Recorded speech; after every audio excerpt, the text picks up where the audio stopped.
সোনামণিরা কেমন আছো? আশা করি ভালো আছো। আমরা আজকে এ দিয়ে শব্দ তৈরি করব। তো এই শব্দ বা ওয়ার্ড বা শব্দ লেখার জন্য তোমরা প্রস্তুত থেকো। আমি কিন্তু প্রস্তুত, রেডি। প্রথমে আমরা এ দিয়ে শিখব। A double R O W, arrow. তাহলে অ্যারো দিয়ে আমরা, অ্যারো মানে কি? অ্যারো মানে হলো তীর। তাহলে আমরা এখানে লিখে দিলাম তয় দীর্ঘী র, তীর। তারপরে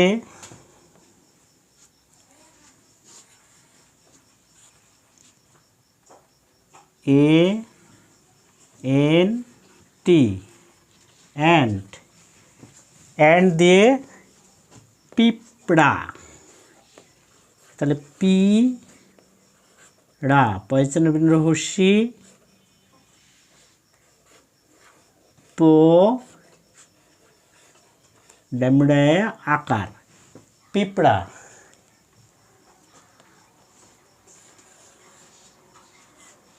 এ দিয়ে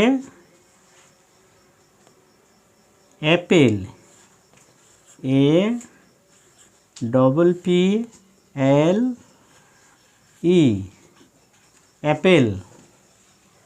অ্যাপেল মানে আপেল। সরিয়া পৈকার ল, আপেল।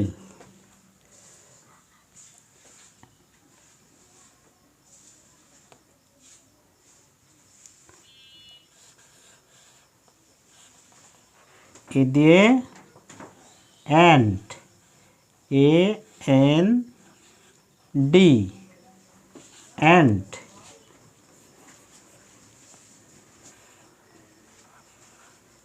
অ্যান্ড, অ্যান্ড মানে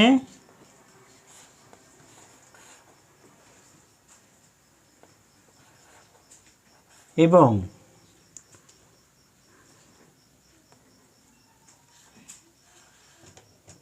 এ দিয়ে আর,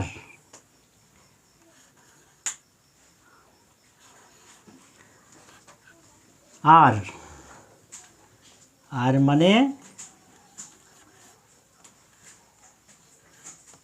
হয়।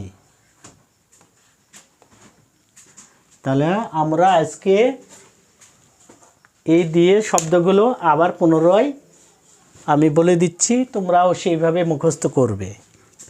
এ ডবল আর মানে আর আর, তো সেখানে ডবল আছে এক জায়গাতে, এর জন্য বললাম A double R O W, arrow. Arrow মানে তীর, অ্যারো মানে তীর। এবার আসি আমরা অ্যান্ড।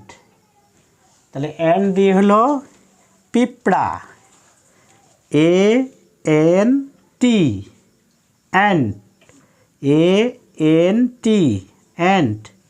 অ্যান্ড মানে পিঁপড়া, পয়চন্দ্রবিন্দু হস্যি, প ডেমড়া আকার, পিঁপড়া। এবার আসি আমরা অ্যাপেল, এ ডবল পি এল ই, অ্যাপেল।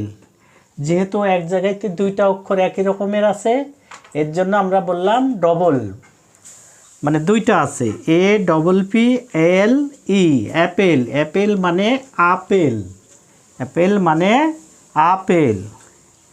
এবার আমরা আসি অ্যান্ড।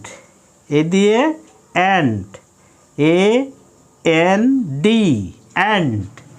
অ্যান্ড মানে এবং, এ এন ডি, অ্যান্ড।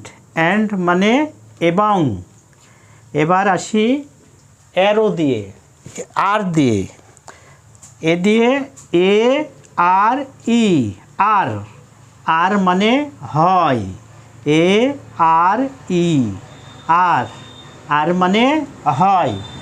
তো আশা করি তোমরা এগুলো সামনের দিনে তোমাদের শিক্ষার জন্য এ দিয়ে কতটা শব্দ জানতে পারলে লিখতে পারবে, বুঝতে পারবে। তোমরা এইভাবে মুখস্থ করবে প্রতিদিন। আমরা প্রতিদিন একটি বর্ণ দিয়ে নতুন নতুন 5টি করে শব্দ দেব, তোমরা এইভাবে লিখবে এবং মুখস্থ করবে। তো ভালো থেকো, সুন্দর থেকো, আল্লাহ হাফেজ।